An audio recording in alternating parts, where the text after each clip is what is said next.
Mister उसीजा,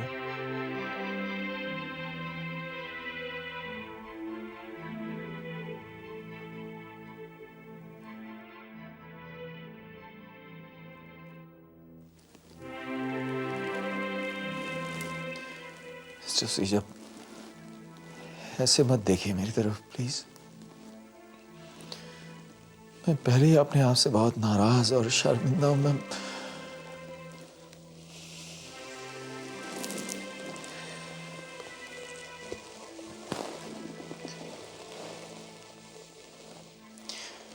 मैं इतने दिनों से हिम्मत नहीं जुटा पा रहा था आपसे मिलने के लिए। मैं आपसे अभी भी नजरें मिला के बात नहीं कर सकता हूं क्योंकि मैं जानता हूं मिस्टर उसीजा, आपकी इस हालत का जिम्मेदार मेरा मेरा अपना भाई ओम है।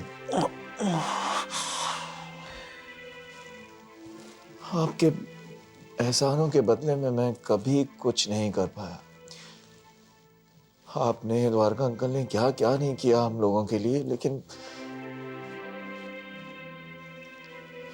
कभी कुछ कुछ नहीं रह पाया, कुछ नहीं कर पाया।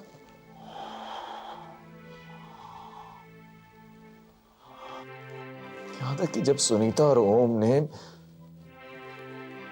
आप पर और द्वारका अंकल पर यह इल्जाम लगाया कि बाबा की मौत के जिम्मेदार आप दोनों हैं, तो भी मैं कुछ नहीं कर पाया। आपकी बेटी सबा को कोर्ट में आप लोगों के खिलाफ गवाही देने के लिए मजबूर किया, तब भी मैं कुछ नहीं कर पाया। ओम ने आपका एक्सीडेंट करवा के आपकी यह हालत कर दी, मैं तब भी कुछ नहीं कर पाया।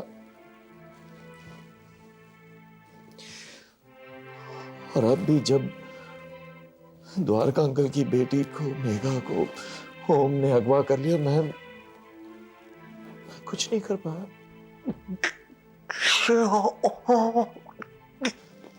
लेकिन मिस्टर उसीजा, मैं वायदा करता हूं, ओम जहां भी होगा मैं पता लगाकर उसके किए की उसको सजा जरूर दिलवाऊंगा।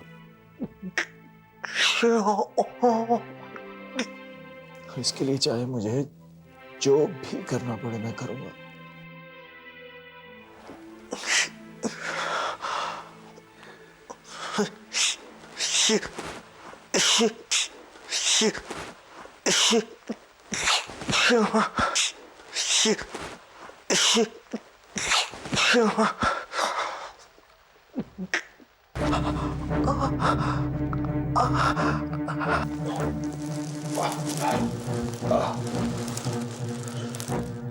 मिस्टर उसीजा,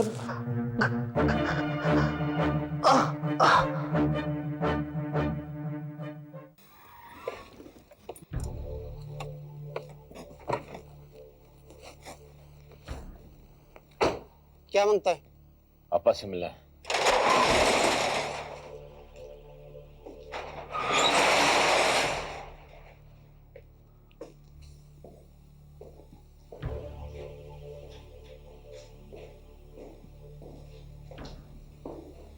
अरे द्वारका सेठ, आओ बैठो बैठो। और बोलो, क्या लोगे? ठंडा गरम कुछ? कुछ नहीं, काम की बात करें। अच्छा है, डायरेक्ट काम की बात। काम के मामले में टाइम खोटी नहीं होना चाहिए। हाँ बोलो।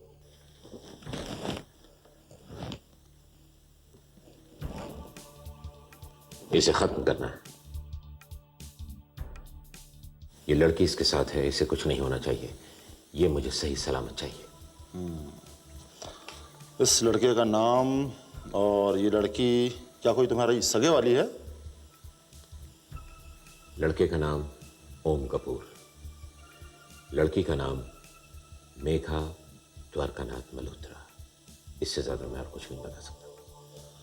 जरूरत भी नहीं है, इससे ज्यादा जानने का जरूरत भी नहीं है।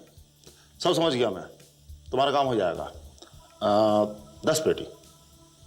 ठीक है, ओम की मौत के तुरंत बाद तुम्हें मिल जाएंगी। ये दोनों इस वक्त नागपुर में हैं।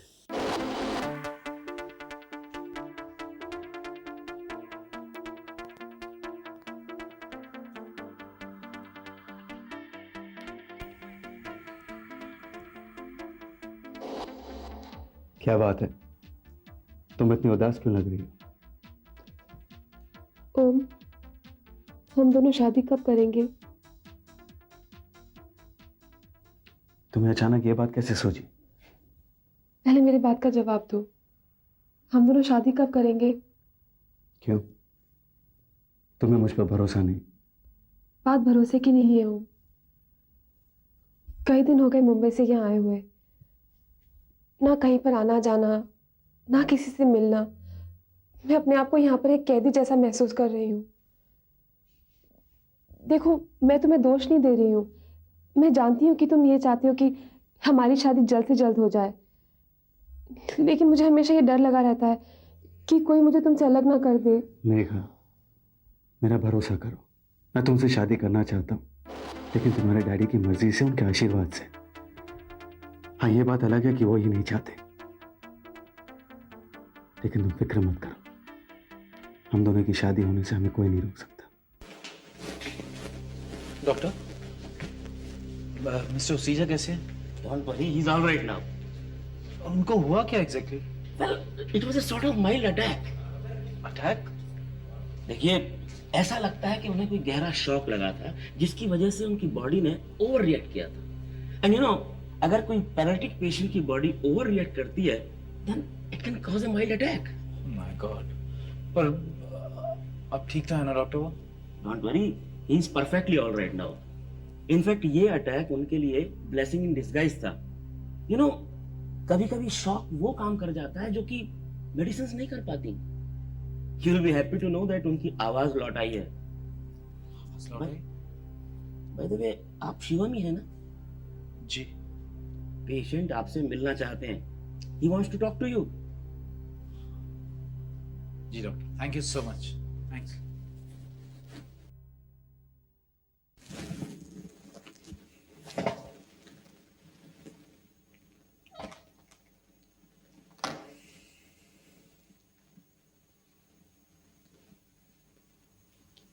मिस्टर ओसीजा,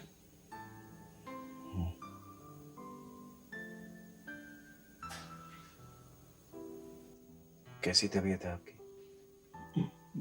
नहीं प्लीज, मैं जानता हूं आप क्या कहना चाहते हैं, उसी के लिए मैं माफी मांगना चाहता हूं। अभी आप फिलहाल प्लीज आराम कीजिए। शिवम, माफी तो मुझे तुमसे मांगनी चाहिए। मेरी बात ध्यान से सुनो।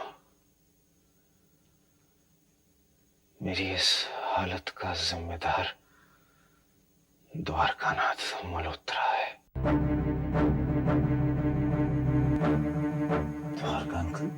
द्वारकानाथ ने ही मेरा एक्सीडेंट करवाया है, ताकि मैं तुम्हें सच्चाई बता न सकूं।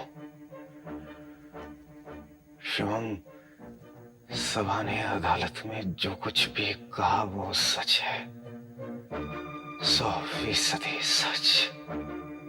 अरिहंत बेकसूर था। मैंने, द्वारका ने और मथुर ने मिलकर उसे फंसाया था। शिवम, हथियारों की स्मगलिंग और देशद्रोही का इल्जाम हमारे सर पर आना चाहिए था। हम सब ने मिलकर उसे बुरी तरह फंसाया शिवम। और इस सब में डॉक्टर सिंह का भी हाथ था। नहीं, ये सच नहीं। ये सच है शिवम,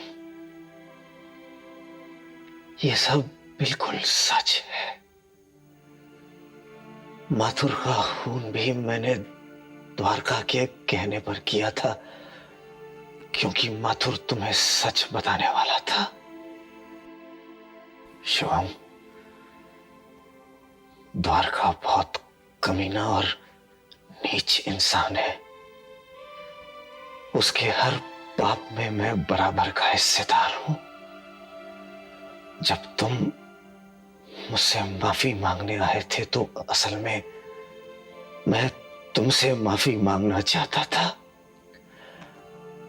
सुनीता और ओम निर्दोष है शिवम। वो सच्चाई जानते हैं, इसीलिए हमसे नाराज रहते हैं। शिवम, तुम इन कमीनों का साथ छोड़ दो। तुम इन कमीनों का साथ छोड़ दो शिवम। ओम और सुनीता के साथ हो लो। हो सके तो उनसे मेरी तरफ से माफी मांग लेना शिवम। उनसे कहना शिवम कि वो मुझे माफ कर दे। मुझे माफ कर दे शिवम। मुझे माफ कर दे शिवम। देखो, मैंने तुम्हें हंसाने की कोशिश की और मेरी कोशिश कामयाब रही। हाँ, तुम घर ही जा रही हो ना? नहीं, एक्चुअली थोड़ा काम बचा है, वो खत्म करके जाऊंगी। Okay, I will see you tomorrow. Okay, bye. Bye.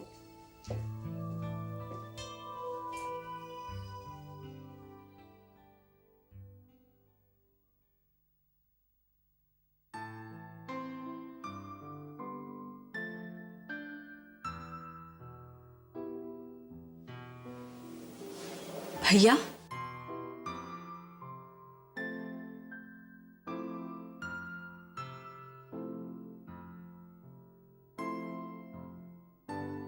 आप यहाँ क्यों आए?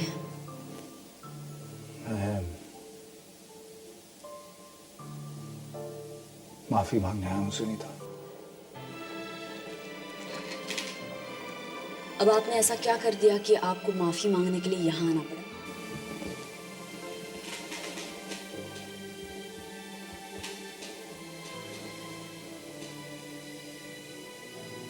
मुझे सच्चाई का पता चल गया है। मिस्टर उसीजा ने मुझे सब बता दिया है, कैसे हमारे निर्दोष बाबा को उन सब ने मिलकर फंसाया और उन्हें लाचार होकर आत्महत्या करनी पड़ी।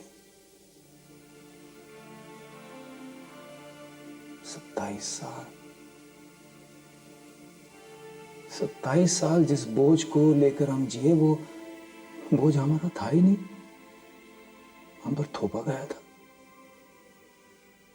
और मुझे जब इस सब का पता चला तो शुरू में कुछ समझ नहीं आया, लेकिन एक एक करके सब साफ हो गया।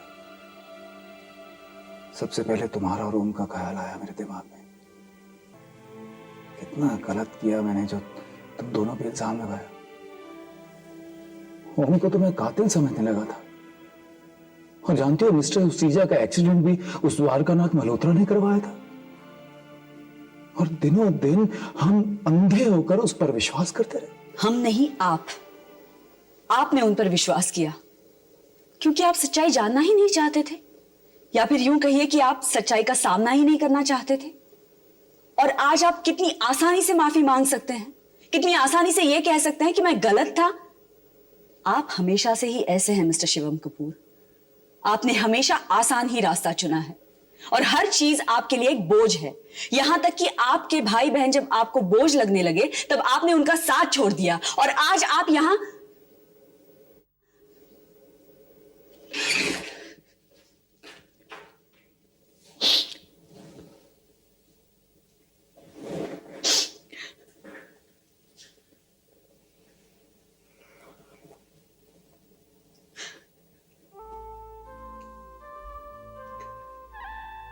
रुक के भाई सुनीता,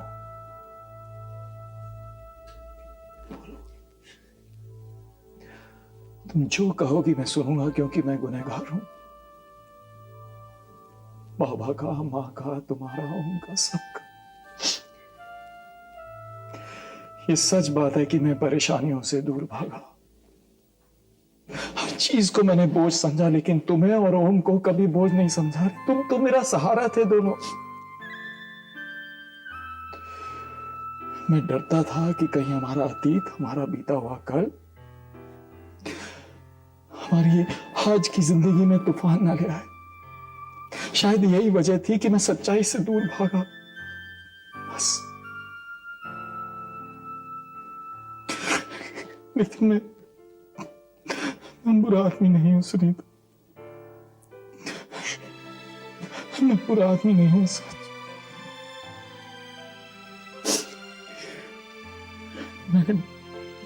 मैंने बहुत बड़ा गुनाह किया जो तुम दोनों पर विश्वास नहीं किया। लेकिन अगर आज तुम मुझे माफ नहीं करोगी ना, तो उससे भी बड़ा गुनाह होगा, क्योंकि आज ओम गलत रास्ते पर निकल पड़ा है। अगर उसने मेघा के साथ कुछ गलत कर दिया तो ओम और द्वारका मल्होत्रा में क्या फर्क रह जाएगा? और उसके जिम्मेदार होंगे हम दोनों, तुम और मैं।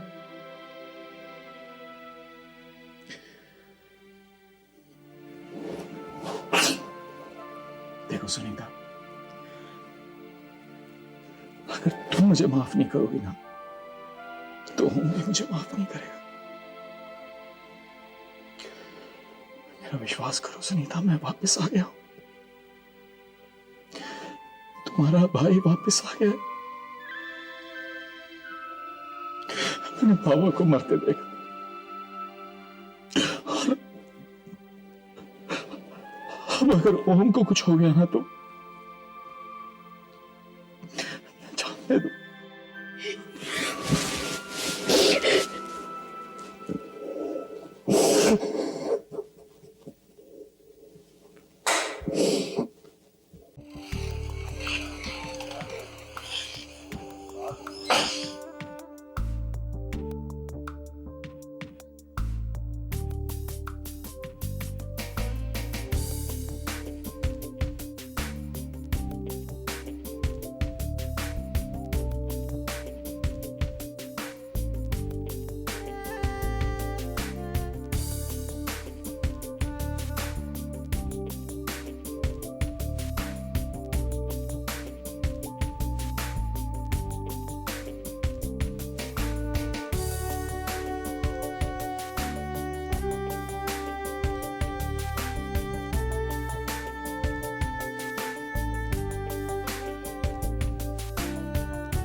प्रणाम। प्रणाम। अब बैठिए, बैठिए।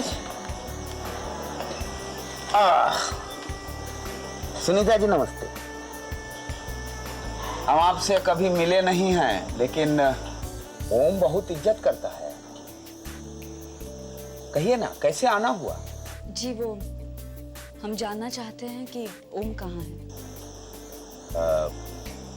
सुनीता जी, ओम का पता मालूम करने के लिए कोनो जबरदस्ती तो नहीं कर रहा है? विशंबर जी, पहली बात तो यह है कि मुझ पर कोई जबरदस्ती नहीं कर रहा, और दूसरी बात यह है कि भैया सच्चाई जानते हैं, अब वो हमारे साथ हैं, और यही बात ओम को बतानी है ताकि वो कोई गलत कदम ना उठाए। ना, नहीं सुनीता जी, ओम कौनो काम गलत नहीं कर रहा। ओम उस निर्दोष लड़की को परेशान कर रहा है। अगर उसका बाप गुनहगार है तो इसमें मेघा का क्या कसूर है? और इससे क्या साबित होगा कि हमारे बाबा निर्दोष हैं? क्या साबित होगा इससे कि द्वारकानाथ मल्होत्रा गलत हैं? और फिर ओम और द्वारकानाथ मल्होत्रा में क्या फर्क रह जाएगा, बताइए? नहीं, आप सही कह रहे हैं, लेकिन हम ओम का पता नहीं बता सकते। हम मजबूर हैं। हम ओम को वादा दिए हैं, लेकिन हम एक काम कर सकते हैं।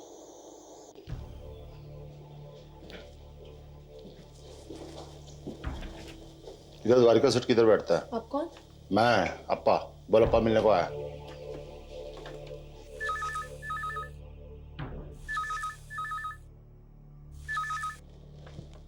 हाँ, सर कोई आदमी है आपसे मिलने, अपना नाम अप्पा बता रहा है। उसे भेज दो।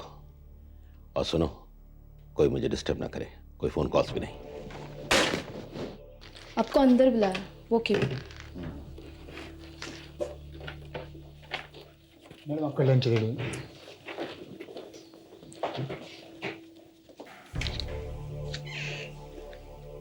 सलाम बोलता है द्वारिका सेठ।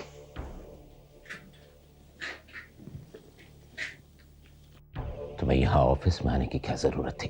जरूरत थी, तुमसे मिलने का था, तुमसे कुछ बात पूछनी थी, तुमको कुछ बात बतलानी थी।